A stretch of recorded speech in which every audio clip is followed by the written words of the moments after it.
Paul's trial before Felix. 5 days later, the high priest Ananias went down to Caesarea with some of the elders and a lawyer named Tertullus, and they brought their charges against Paul before the governor. When Paul was called in, Tertullus presented his case before Felix. We have enjoyed a long period of peace under you, and your foresight has brought about reforms in this nation. Everywhere and in every way, most excellent Felix, we acknowledge this with profound gratitude. But in order not to weary you further, I would request that you be kind enough to hear us briefly. We have found this man to be a troublemaker, stirring up riots among the Jews all over the world. He is a ringleader of the Nazarene sect and even tried to desecrate the temple, so we seized him. By examining him yourself, you will be able to learn the truth about all these charges we are bringing against him.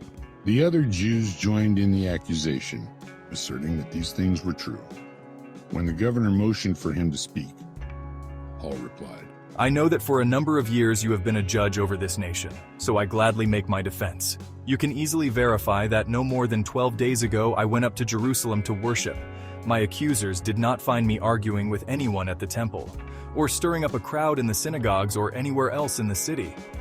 And they cannot prove to you the charges they are now making against me. However, I admit that I worship the God of our ancestors as a follower of the way, which they call a sect. I believe everything that is in accordance with the law and that is written in the prophets. And I have the same hope in God as these men themselves have, that there will be a resurrection of both the righteous and the wicked. So I strive always to keep my conscience clear before God and man. After an absence of several years, I came to Jerusalem to bring my people gifts for the poor and to present offerings.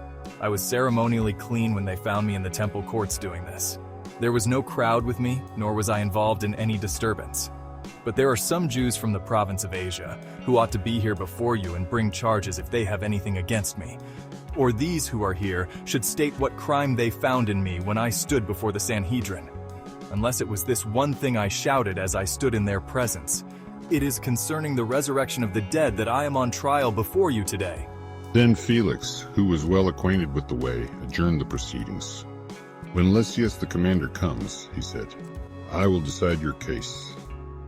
He ordered the centurion to keep Paul under guard, but to give him some freedom and permit his friends to take care of his needs. Several days later, Felix came with his wife Drusilla, who was Jewish.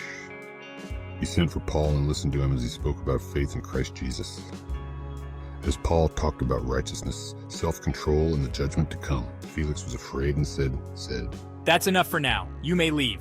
When I find it convenient, I will send for you. At the same time, he was hoping that Paul would offer him a bribe, so he sent for him frequently and talked with him. When 2 years had passed, Felix was succeeded by Porcius Festus. But because Felix wanted to grant a favor to the Jews, he left Paul in prison.